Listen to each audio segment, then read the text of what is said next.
First, it's a pleasure for me to introduce our first two presenters this morning for an award for an essay contest and a little bit about an exciting program going on.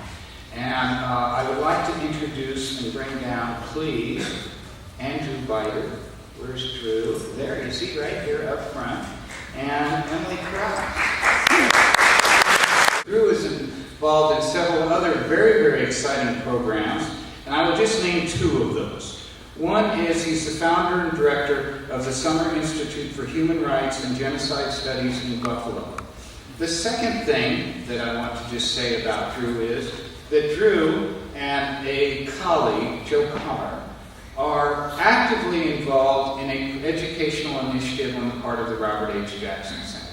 And this initiative is working very, very hard to bring Robert H. Jackson into middle school curriculum and to make Robert H. Jackson and the things that he's done known. We're starting out on a regional level, and very, very soon we hope to go to a national level and to some national programs on Robert H. Jackson. And so Drew and his colleague Joe are leading that initiative, and it's off to a wonderful start. And we'd be glad to discuss more of that with you if you have any questions. Emily, it is great to have Emily here, and Emily is the editor-in-chief of Impunity Watch. So I will turn it over to them. Thank you very much.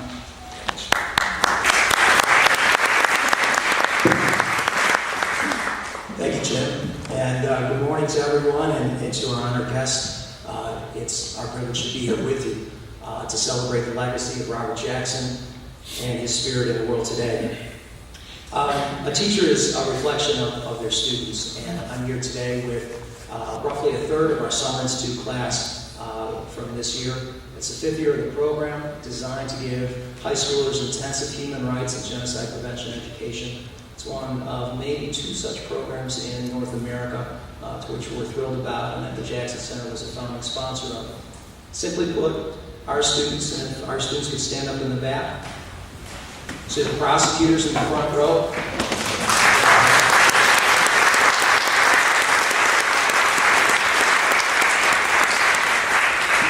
So the prosecutors in the front row, these are your cosmic grandchildren.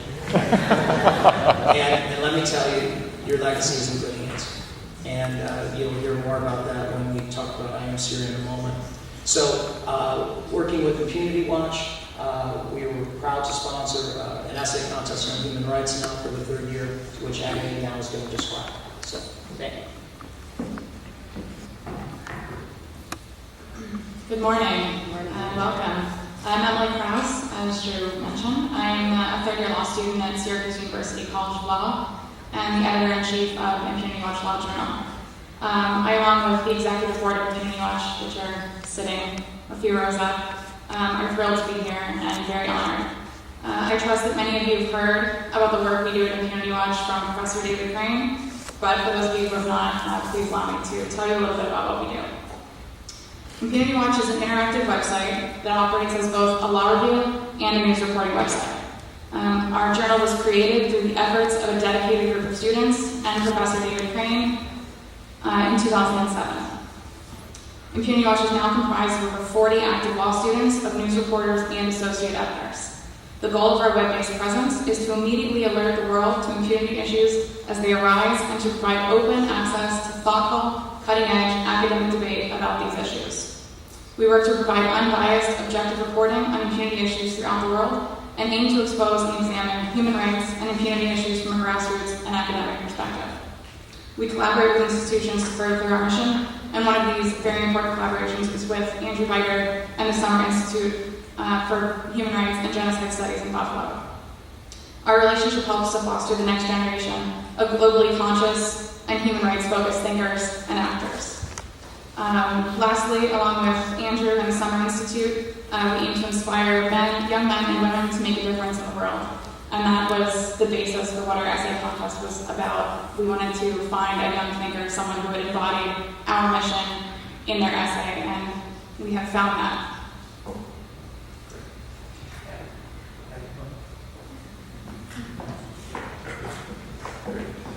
Our winner this year is Abigail Cordero, a sophomore at Immaculata High School here in Buffalo. Abby, your essay was amazing. And for the prosecutors, it'll all be on the Impunity Watch website shortly, as our prior winners. So on behalf of all of us here, Abby, we're so proud of you, and we hope this is a springboard for a wonderful career in human rights.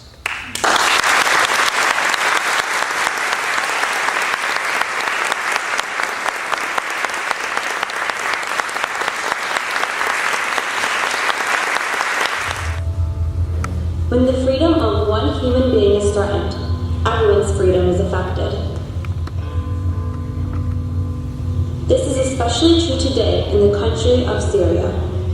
For 40 long years, the tyrannical al-Assad family has been ruling the Syrian people with an iron fist.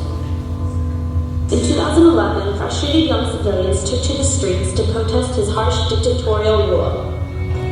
Their anti-government graffiti sent a powerful message of resistance to the Syrian regime. This brave activism speaks volumes about the Syrian people's desire for freedom, their desire for hope, their desire to be heard, and most importantly, their desire for change in the country they call home. As we see them suffer, we watch with sympathetic eyes, understanding their misery, connecting us as citizens of our world. For when tyranny affects one person, it affects all of us. We are Syria. Despite the thousands of miles that separate us, here's what you can do to help. First, like IamSyria.org on Facebook to keep up with events happening in Syria and show support for individuals like you. Next, simply grab a camera and record yourself saying, I am Syria. I am Syria. And Syria. We are Syria. Then upload your video to Facebook or YouTube and share it with us. The instructions are on our webpage at www.iamsyria.org. Our mission is to let Syrians know that they are neither alone nor neglected. We are Syria. I am Syria. Together, we can join our Syrian brothers and sisters to stand up against the inequality they are facing. I'm Lloyd. I'm Lara. We are Syria. We are Syria. I am Syria. Alita Black, Arlington, Virginia, and I am Syria. I am Syria. I am Syria. We are Syria. For in reality, I am Syria. Ana Syria, we are Syria. The Tunisian man that you saw in front of Niagara Falls is named Jamel Beiter, and he's widely credited for being the Facebooker that started the uprising in Tunisia, or that fueled it, to which he was recognized by President Obama in the Oval Office, and he was one of our speakers. So Jamel and his friends are credited for starting the Arab Spring. Our students here in Buffalo will hopefully push it even further. So for our prosecutors, how this connects to you, for the past 5 years, you've given our kids the opportunity to be here with you. And that investment is starting to pay dividends. So for all of you, we'll have a booth outside Fletcher here and at the Athenaeum where you can take a picture. We'll upload it to the Facebook page. We have paint if you want to paint your hands. It's quickly washable. I think we have t-shirts for sale for a modest price. And on behalf of all of us and the great teachers I work with and the folks at the Jackson Center, thank you, David, for the privilege of being here. And we are Syria. Thank you.